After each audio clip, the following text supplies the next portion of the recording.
Hello, everyone, and welcome to the first midweek meditation, something I'd like to try every so often in the coming weeks.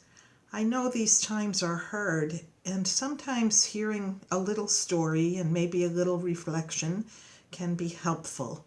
And so, in that spirit, I offer a story today from the Talmud. The Talmud, of course, is a collection of sacred writings from the Jewish people from long, long ago. This story has to do with King Solomon, who was the king of the Holy Land almost 3,000 years ago. He is known to have been a wise king. There are stories in the Bible that talk about his wisdom.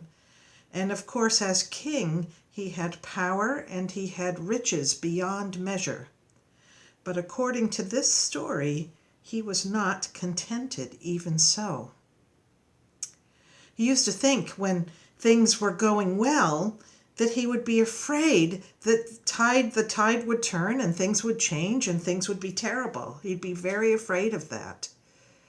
And when things were going poorly, he thought his woes would never end.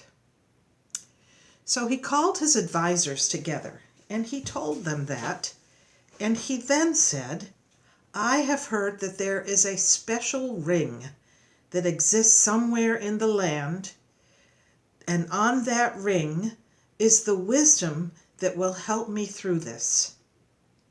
It was springtime, and he told his advisors that he wanted them to go find the ring and bring it back within 6 months. He wanted it to be presented at Sukkot, which is the harvest festival in the fall. Well, off his advisors went. They went all through Jerusalem, searching, going to all the jewelers, going anywhere that they could find rings, asking, where is such a ring that has wisdom that would help our king? Nobody could find the ring. So they went further afield. They went to Damascus. They went to Tyre. Again, going to all the jewelers, searching all the people who had wealth and lots of jewels.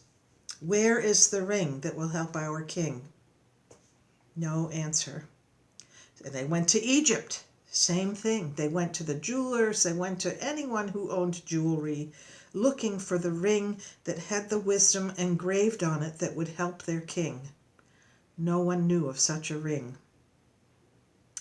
And then one day, the youngest of the advisors, the very youngest one of all, went down a sort of deserted street in town and found a tiny little shop in a very run-down place, a very poor man who did sell jewelry, made jewelry, but obviously was not a thriving jeweler.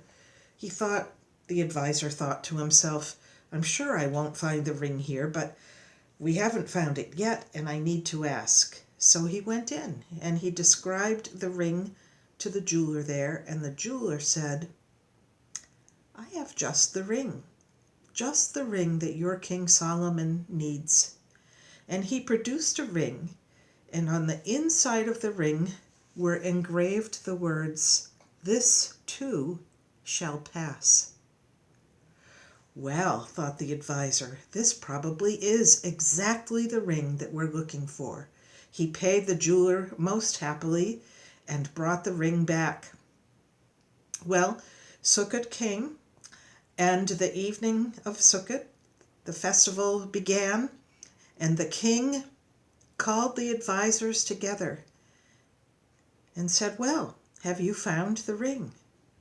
The youngest advisor stepped forward and said, yes, we have. Here it is. And he presented the ring to King Solomon. King Solomon looked at the inscription, This too shall pass, and he felt a great weight lift from his heart. In that moment, all his sorrows turned to joy, his joys turned to sorrow, and he was at great peace. He realized that his wealth and power would pass away at some point, and he realized that too his sorrows would ebb and flow just as the seasons ebb and flow. He realized the secret to life was to hold that wisdom in his heart this too shall pass. And so he wore that ring from then on, always as a reminder. I love that story. For one thing, it reminds me of my mother. My mother had lots of little aphorisms like that. She used to say, "It'll all come out in the wash." When things seemed confusing and hard to figure out, she would say to me, "It'll all come out in the wash." Or she would say, "Tomorrow is another day," meaning things may seem bad today, but tomorrow we start again. And she also said, "This too shall pass." She would say that when I was suffering, when I was unhappy about something, she would remind me, "This too shall pass." But it took many decades of living before somebody told me that when things were going well. And I remember it very clearly. I was studying to be a minister, and I was doing chaplaincy training at the time. I was working at a hospital for the mentally ill, and there was a Catholic nun there that I used to collaborate with. One day I was telling her that things in my life were going quite well at that point. I had been through a period that was very hard, but I had gone through that period and now I was on the other side and things were good. And she said to me that she loved that that was true for me now, but then she said, "But you too will be on the cross sometime," meaning that I too would suffer. Of course, she was using the imagery from her religious tradition, from the Catholic tradition, which talks about Jesus suffering on the cross. She told me I too would suffer someday. And of course I did, because suffering comes and goes, happiness comes and goes. That's the way of life.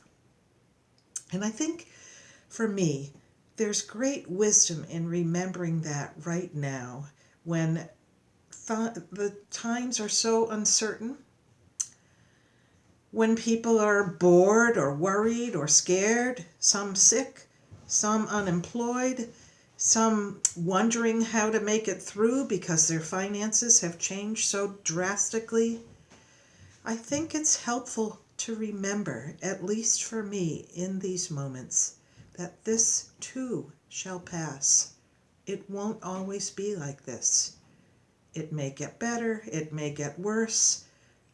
Probably it will do both at different times. It'll get better and it will get worse, because this too shall pass.